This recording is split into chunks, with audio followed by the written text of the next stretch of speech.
Hey everybody, welcome to the Token Nerd Podcast, where we ramble on about geeky things ranging from Batman to pop figures to Star Wars. I'm Anthony Pettiford. And I'm Travis Lyinks. Hey, we're back for episode 9. Number 9. Number 9. Number 9. 9. Number 9. Number 9. Okay, if you get that reference, you like the Beatles. All right, so we're just going to jump on in because we have quite a bit of news to jump onto today. Would you like to talk a little bit about a phone call? About a phone call. That's why we have Vibrate, folks. So it looks like we're getting some early news on the new DC universe. Really, I mean, we got a big casting here. Really. Okay, so we'll just come out and say it. Commissioner Simmons. The Hollywood Reporter had leaked that Oscar-winning actor J.K. Simmons, who we all know from Whiplash and who is also J. Jonah Jameson in the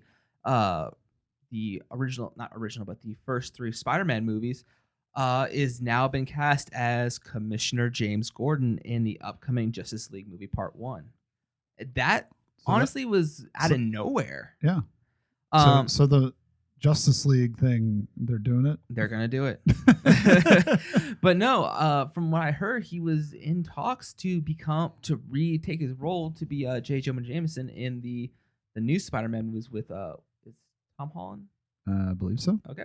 He's, I mean, just trying to get that work in, Money's not going to make itself.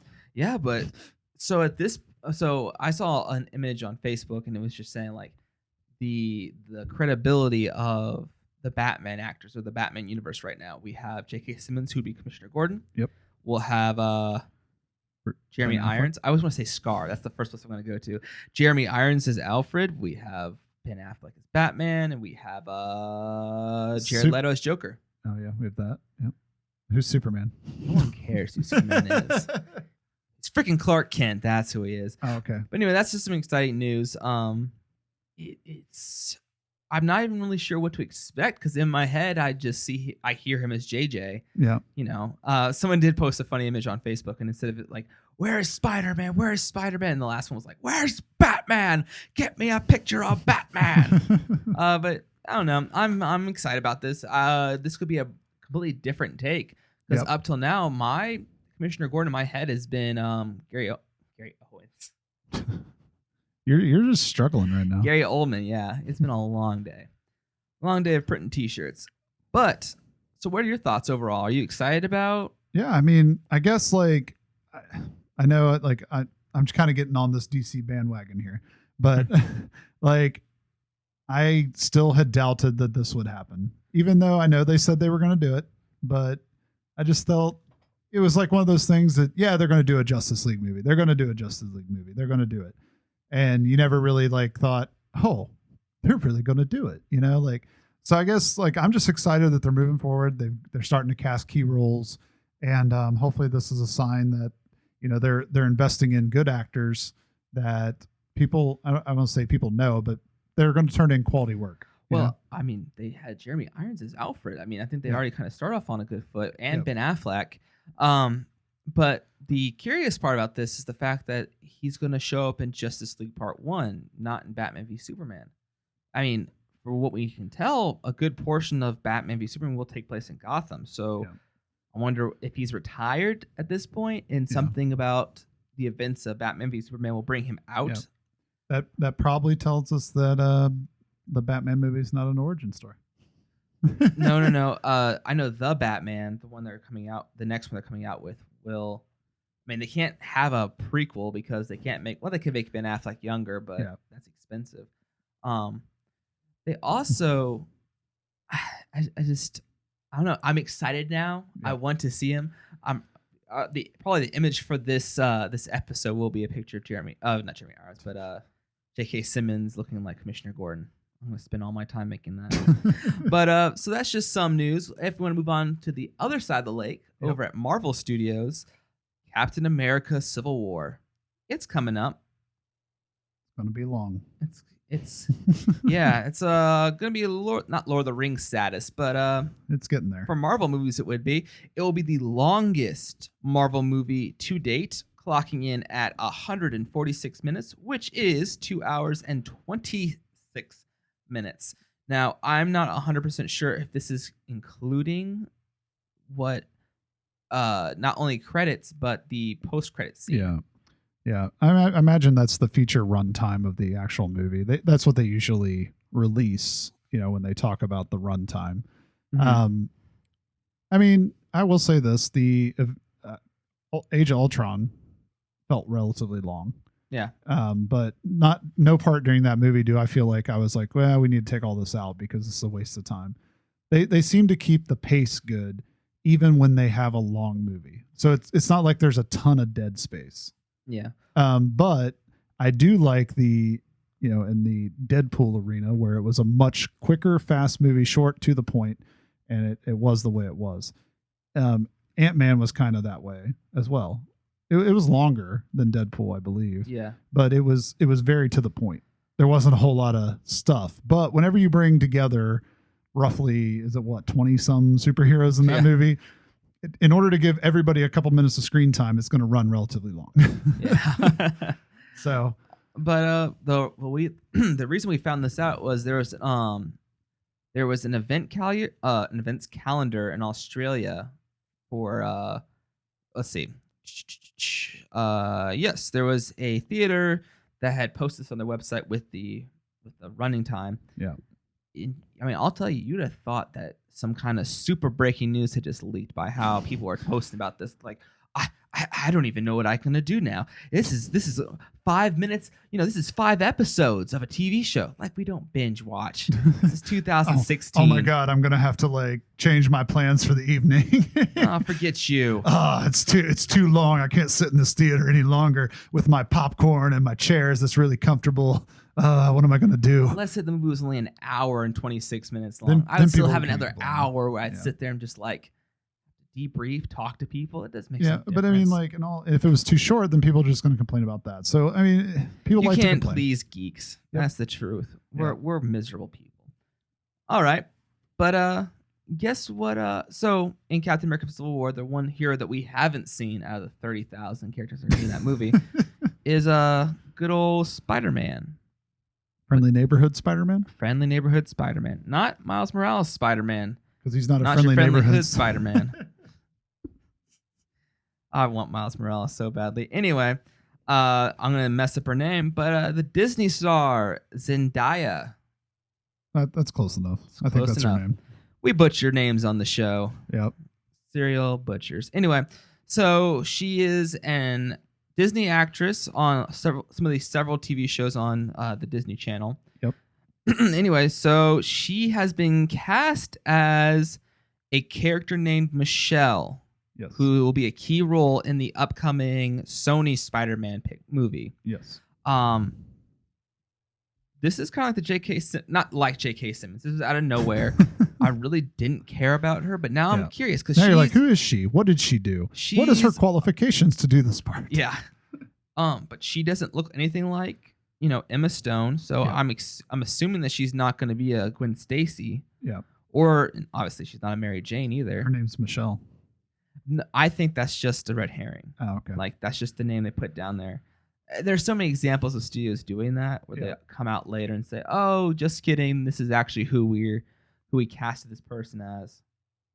But so what are your thoughts? I know you don't really watch. I know you're an avid Disney Channel watcher, but yeah, I know nothing about this chick, but I did read a little bit, prepping for the episode, and I mean, it sounds like she's probably. Because this is a younger Spider-Man, so it sounds like she's probably the right age, to be believable that she's, hanging out with Spider-Man or Peter Parker or however they're going to play this. So, I mean, again, my big thing with these movies is don't care how you do it as long as you do it well. So hopefully she's a good choice, and hopefully her Disney acting skills have set her up. And, there's plenty of good actors plenty of famous people that have came out of Disney roles. Hopefully she picked up some acting skills such as Justin Timberlake or something, Yeah, the thing about the new Disney stars is they have this over the top acting. Yeah. It's like it connects with children. It's like like everything's over the top and made bigger, kind of like the preteen market. That's what they're kind of trying to hit. You know? But I don't know. It could be interesting. I know the world will flip out if we have because she's not Hispanic. A lot of people are saying, "Oh, she's Hispanic." She's biracial, just like yours truly. She's her father's African American. Her mother is Irish or German. Is it the same thing? No, it's not. Different White people look countries. the same to me. But no, so I think the internet would blow up if Gwen Stacy, because Yeah. Lord forbid we change the race of a character. And it's funny that we just had this conversation. Yep. Mary Jane cannot change. I'll go out there right now. If they cast her as Mary Jane, I'll be in that camp of annoyed fans, because Mary Jane has to be a redhead. Now, if she could wear a wig. Plenty of people do that. Have you seen a person of color with red hair? Not that that's a bad thing. You just said that. You said that was the requirement. She had to have red hair. So I did, but let's move on. I gave you red hair. No, the fun part is I could say whatever I want. We don't have angry fans. Not yet. The six of you are all good. Anyway, so moving on. Let's leave the realm of superheroes, Travis, movie-wise at least. Yeah, they're kind of superheroes, depending on how you look at it. He-Man. Looks like the He-Man movie is moving forward again.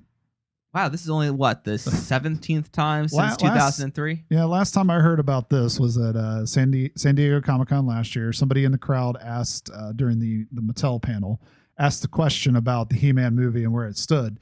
And the answer was they had a script, they canned it, and they were basically, not starting from scratch, but starting over. And it looks like now we have a director. Lay it on me. The the director that is known for Charlie's Angels, Terminator Salvation. That's Charlie's Angels was the first one. It was a pretty good movie. I'm more focused on Salvation. That's not exactly. So we got Joseph McGinty, right? Isn't that how you say his last name? Here we go, butchering another name again. Pushing it. So he signed on for this latest attempt at the He-Man reboot. So, I mean, I think, again, this is my little soapbox, but Masters of the Universe has a pretty decent following. There's tons of kids that grew up in the the 80s that love that cartoon, love the toy line. The toy line has been very successful through the relaunches that they've had here in the recent, since like 2009, on the higher end collector realm. There's a lot of mythology there. There's a lot of parents that are looking to share that with their kids. I think if they can get this going and get it done correctly, and we're in the age of this can be successful. Yeah, no, I agree with you. I was a 90s kid. Yep. Like you said, there's a strong following, just like there's a strong following for TMNT. Yep. We all didn't like the first movie, but we're all going to see the second one. I mean, as a toy collector, I never really watched the TV show, but the characters themselves, I find them very interesting to look at. And, I even collect the new modern line. I buy many of the figures from that. I have watched, some episodes of the show, specifically the relaunch that they had in the early 2000s, 2000X, which was I believe it was on Cartoon Network. Yep, with Transformers Armada. Yes. So, there's different iterations of it. It's hit different generations. Done correctly, this can be a success. I just think they seem to be wanting to do it correctly, and they keep rejecting things that appear to be not done correctly based on what they're stating. Oh, no. We hear a little fun fact about He-Man. So with the toy, obviously the toy is all the same thing.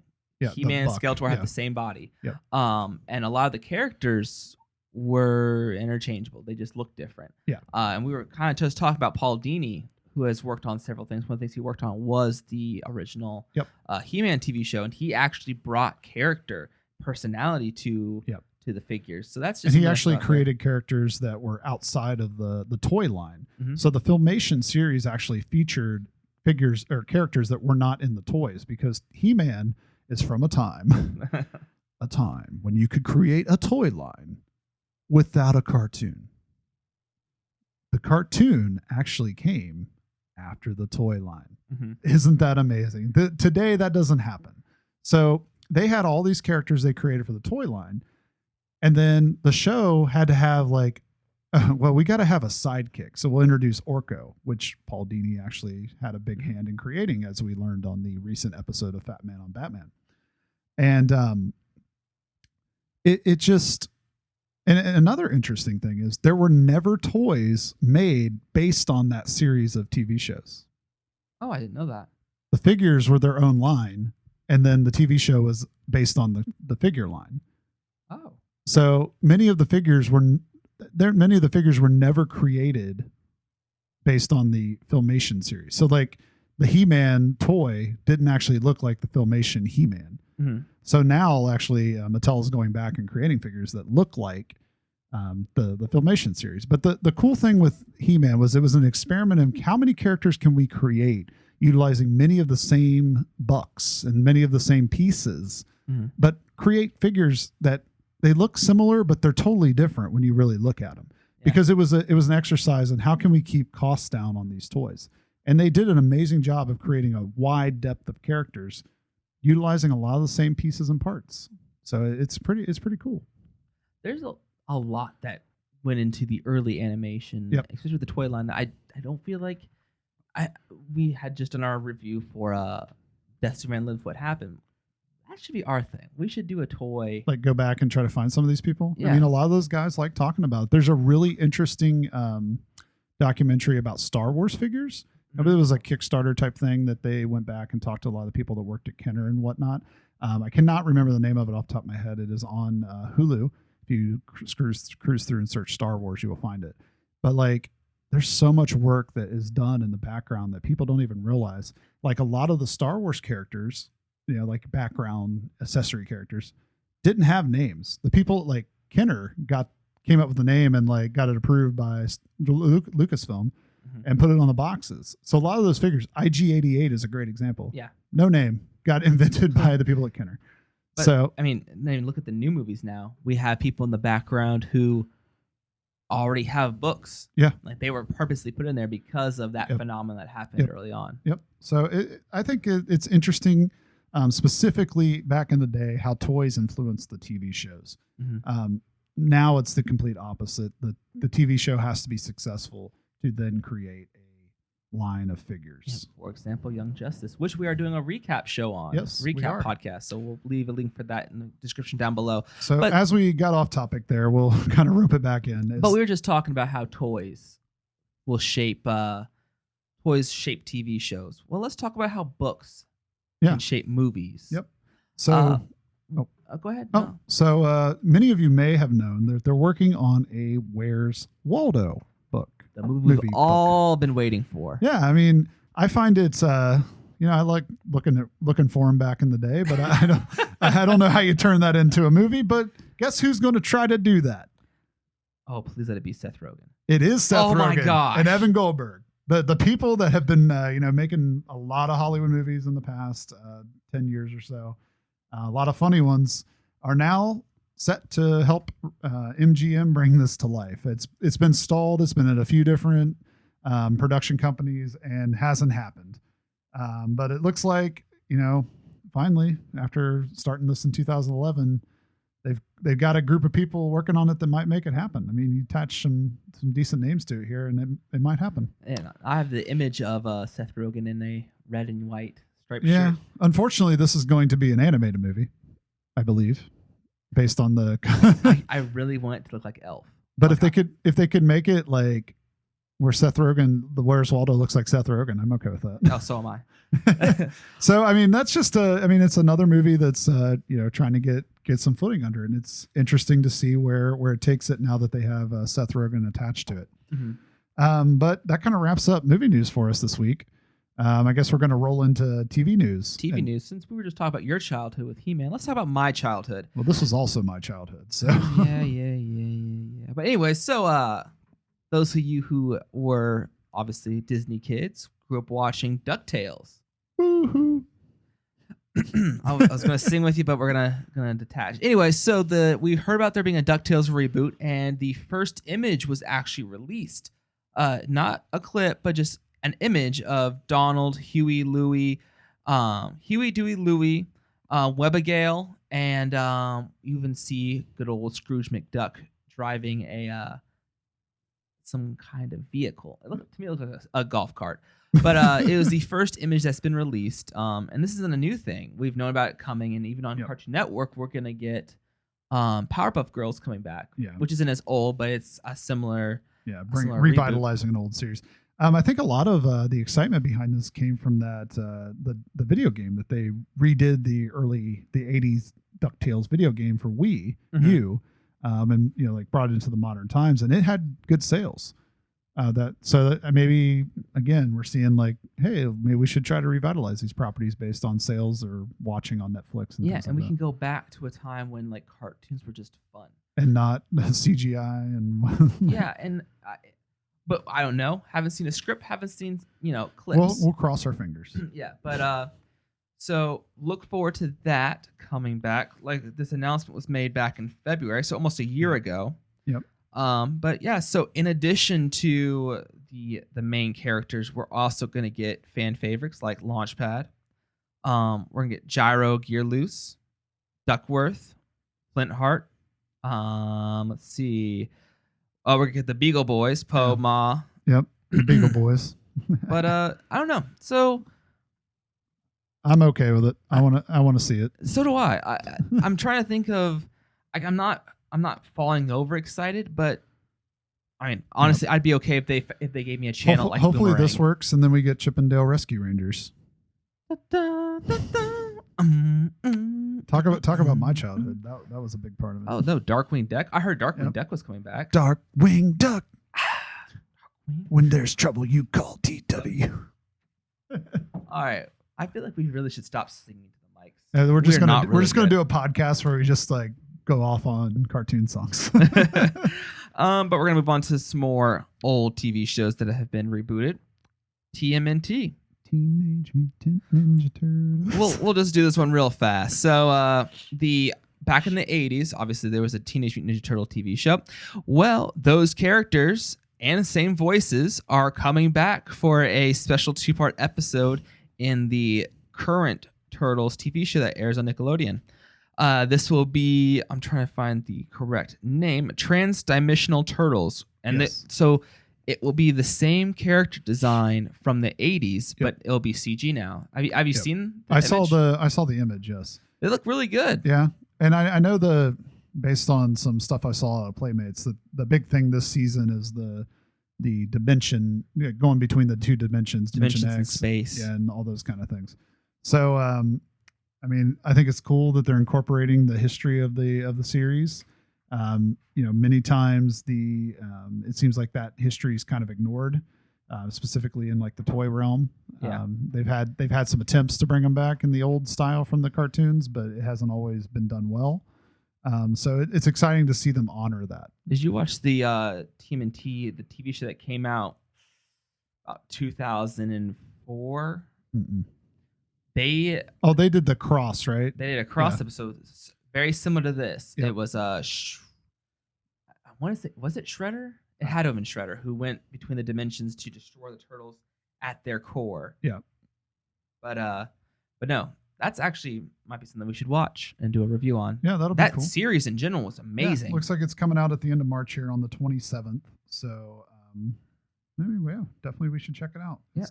I hear the new series is really good. Yeah, I have a lot of friends who are watching. They say it's really solid. So I mean, the toys look good. The series everybody says it's good. So maybe we should be watching this. Okay, continuing on. Looks like Fox is trying another reboot. Oh, this is just. I guess this is. I was trying to think of a clever name. Yeah, episode 9, the reboot. The reboot. We can put episode 9 in parentheses and then put reboot after it.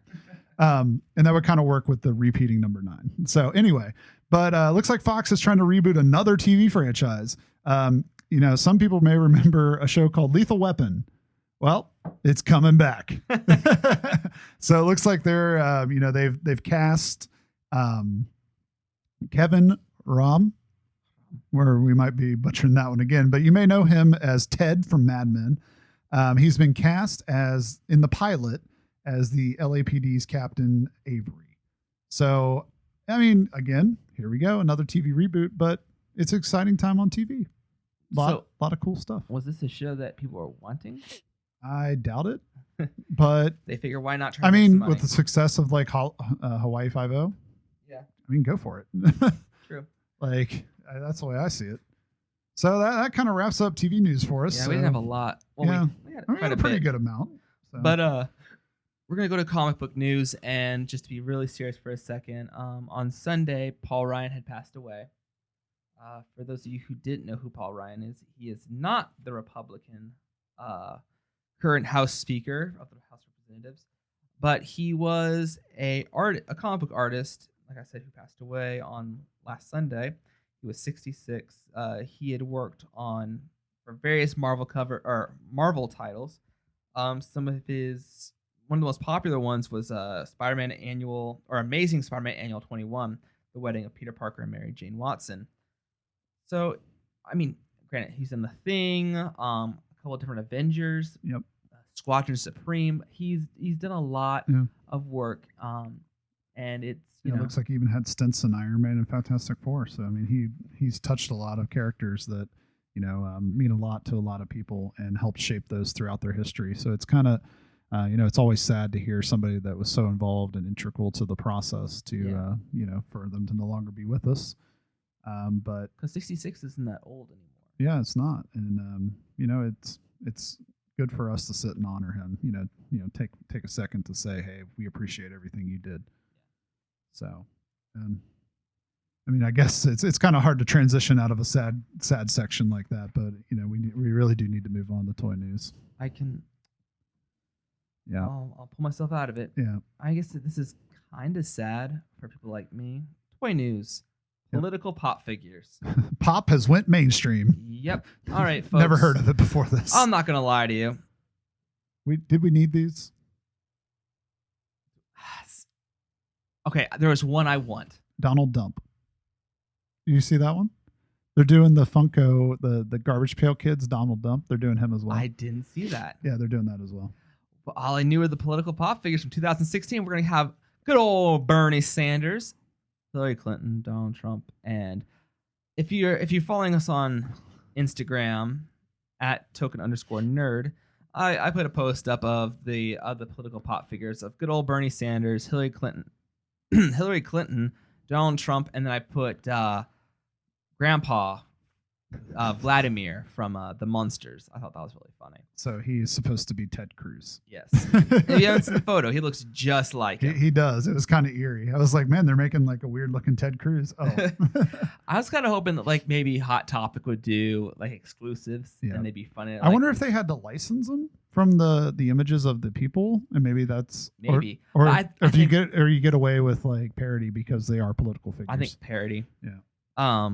But that's kind of that's it for the political. There's no other news. It's just a short, small series. There's 3 figures: Hillary, Bernie, and Donald. They're make a quick buck type figures, and let's move on. Yeah, yeah. So the next thing is really short. It's going to be the next collector box. Marvel Collector Core box will be Civil War, obviously, and it's going to come out. Yep. You have until April 15th. That's when the official box closes for that time period. So there's that out there. And we're going to move on to a rather interesting speculation story. Yeah, this is a little story now because it's kind of a rumor, but within the next couple months, years, this could be a really big issue. Yeah. I guess we're getting a lot of random little news stories that are kind of picking up that are talking about the potential of a major merger in the toy world. The giants of Hasbro and Mattel are looking at going together from the reports we're seeing. They're looking at joining forces and kind of like basically monopolizing your childhood and probably your action figure collection. Becoming a toy titan giant. Titan kind of took care of the word giant. Anyway, but no, that could mean that we're bringing under one roof Transformers, G.I. Joe, My Little Pony, Mattel, Hot Wheels, Barbie, Fisher Price, Masters of the Universe, DC Collectors, Marvel, and so much more, all under one place. Yeah. Which means that, they were going to wipe out most other companies. This is a monopoly. Yeah, I'm trying to think of other big toy lines, but Playmates, Teenage Mutant Ninja Turtles, action figures. That's one that'll be outside still, but Bandai Power Ranger types things. But it's a lot of your childhood. Yeah. Like it's a lot of like the major lines that come out on a regular basis will be colluding. I mean, even besides this, like, isn't Power Wheels a Mattel thing? I thought so. Like even like the vehicles and stuff like that. Fisher Price, like, isn't that Fisher Price? So, I mean, like your little kitchen, your little plastic kitchen is going to be, all under the same company as, other random things like Star Wars. So, and this is all speculation and whisper that has just come to light. But and this is nothing that's happening now or would even happen in the next couple of months. But we just want to put that out there so that people knew, because this. Yeah, I don't see how they could get past like the monopoly laws on that. Mm-hmm. I mean they stopped T-Mobile and AT&T from going together. Like, that's true. How are they gonna keep? How are they gonna let two of the largest number one toy producers go together? I just don't see it. Yeah, it's too much of the market. Mm-hmm. But we'll see. I mean, I'm not in the people that have to decide that. So yeah. We'll see what happens with it. But we got some other, again, not necessarily a new weekly news topic, but we got another topic to introduce here, which is called theme park news. What? Well, it looks like it was announced that Disney is going to break ground finally in April on a 14-acre Star Wars themed land at both Disneyland and Disney World. So no longer do you have to fly clear to California or fly clear to Florida. You could just go to both to enjoy Star Wars. The funny thing about this is if you think about now out in California and Florida, you can literally almost enjoy every nerd property, major nerd property between Disneyland and Universal. Yeah. I mean, it's pretty insane how much nerd property that you can see at the different theme parks. Mm-hmm. So I did see that one of the major attractions of this is going to be a Millennium Falcon themed ride. Yeah. Where folks get to, quote unquote, pilot the fastest ship in the universe. So what that means, I don't know, but it sounds exciting. So I'm in. Mm-hmm. If I'm near Disneyland or Disney World, I'll probably go check it out. I have a feeling we will be. Yeah. So we'll see what happens there. For the last segment of this week's episode, we are going to roll into the exciting event of the month of March for a lot of nerddom, specifically here in the Midwest, is called C2E2. You've heard us talk about it before. Well, we went through and picked up as much news as we felt we could fit into one episode, and we'll have some more next week as well. But first, comic writer and UFC fighter CM Punk is one of the featured guests this year. So he may know him as a UFC fighter, punching people in the face, taking people out. But he also currently draws for Marvel. Currently writes for Marvel, sorry. Yeah. On the title Drax, which is a character from the Guardians of the Galaxy. Mm-hmm. So he's going to be there, getting a sign on. So if you're a fan of UFC or Marvel Drax, then this is probably something to check out. Yeah. I mean, he's a relatively famous person that you can meet at C2E2. What do you think? You don't feel either way. Yeah, I'm indifferent. I'm sorry. I try to be excited for like guests who come in, but it's hard. I mean, it gets kind of cumbersome at some of these cons, specifically trying to meet some of these larger stars specifically. Yeah. So I mean, I'm sure this will have crossover appeal, because if you're a fan of UFC, you're meeting him for that. Oh yeah, probably more so than writing for Marvel at this point. So, or his Drax fans. The big Drax fans out there. If you're a fan of Drax, just let us know down in the show notes. We'd like to talk to you. So we also have some news as far as panels are concerned. And the first one we have highlighted here is the Faces of Villainy, which is a DC Comics panel. It takes place on the 18th starting at 2:45. And we'll just read you the little synopsis you got. And it says, "You're only as good as the bad guys you face. What truly defines our heroes are the incredible villains that they do battle with. Spend an hour with some of the biggest people from DCU, I guess." Yeah, I mean, we're going to have the two that stand out to me the most are Gail Simone, who did Well, for me, I knew her best is for Batgirl, and for Batgirl was the biggest one. Because that was the best Batgirl writing that or my favorite so far. And then Greg Capullo, who has been doing the art for the new 52 Batman. He even did stuff for Spawn back in the day. Yeah, so I mean, DC to me has some of the best villains. I mean, their villains have the most story. Yeah, generally. And if you look at the movies, the villains are what lead the movies. Whereas in Marvel, you can't remember any of the villains except for Loki. So to me, this is a very interesting panel to check out and find out a little more behind the art and the writing of those characters in the comic books. So jumping over to the other side of the lake, as you put it earlier. We do have some Marvel panel news. It's called House of Ideas. Love having the best comics in the industry on your mobile devices? Want to know how Marvel stays on top of the cutting edge technology? Then this panel is for you. It takes place on the 18th at 4 p.m. And it's going to have the speaker, Ryan Pinagas. We butchered another name. We really need to learn how to pronounce names.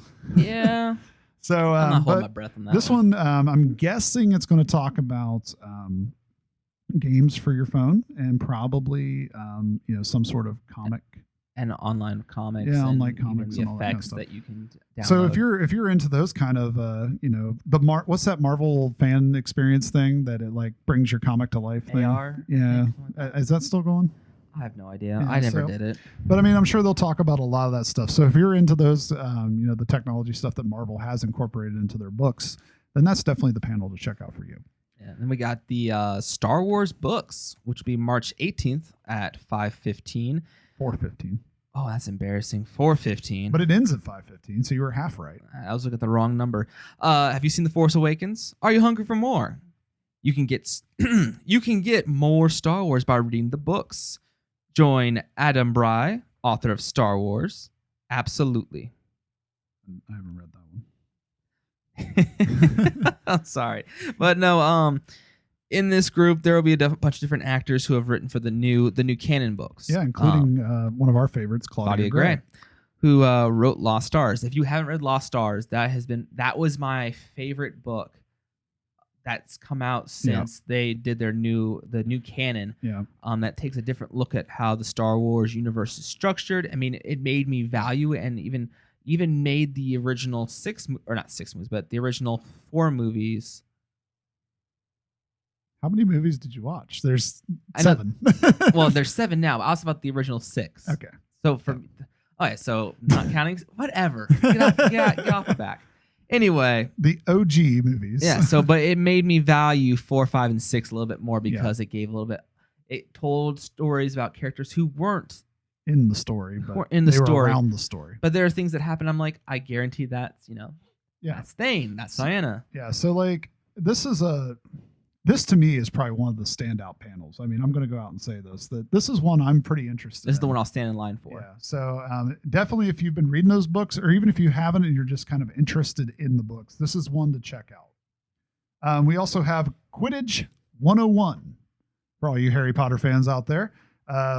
It takes place at 5 p.m. on the 18th, and it allows fans of Harry Potter to come hang out with Lumos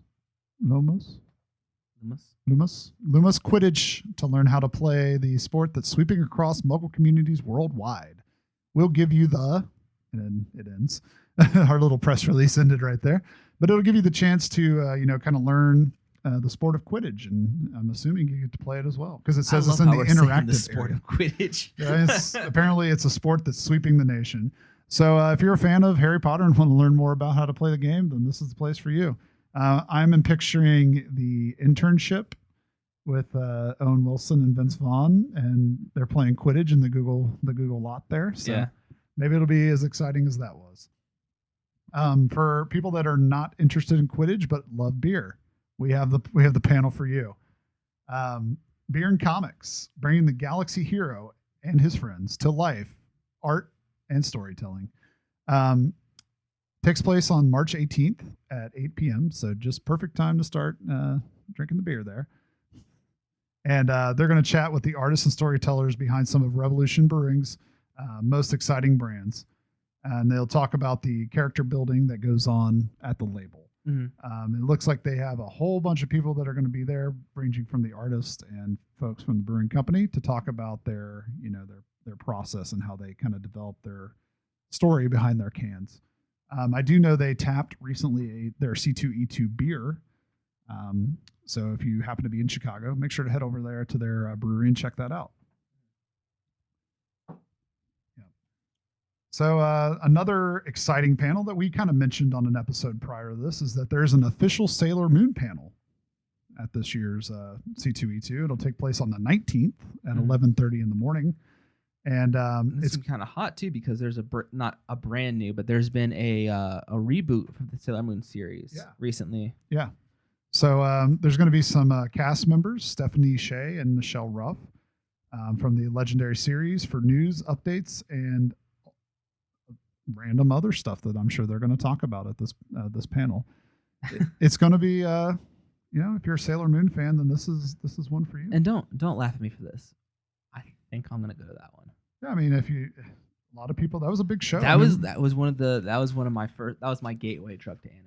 Well, I feel like it came on right before Dragon Ball Z on Toonami. Well, I feel like it was the first one that was kind of like everywhere in America. Like, I feel like before I knew what anime was, I knew what Sailor Moon was. Yeah. It was kind of like, it was around in my childhood. You would see it places, and things like that.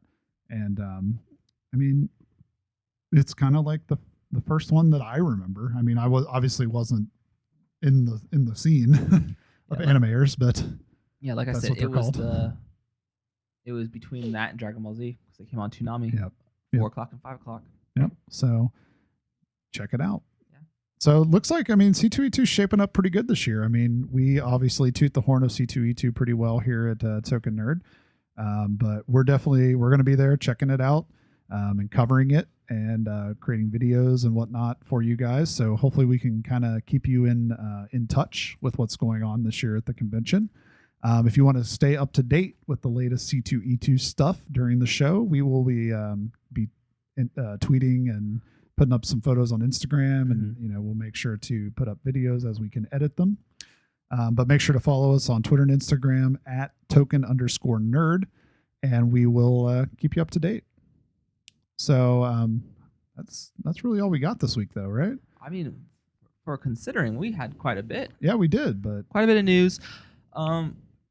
But let's just unplug in real quick, because we're plugging everything we got to all 6 of you.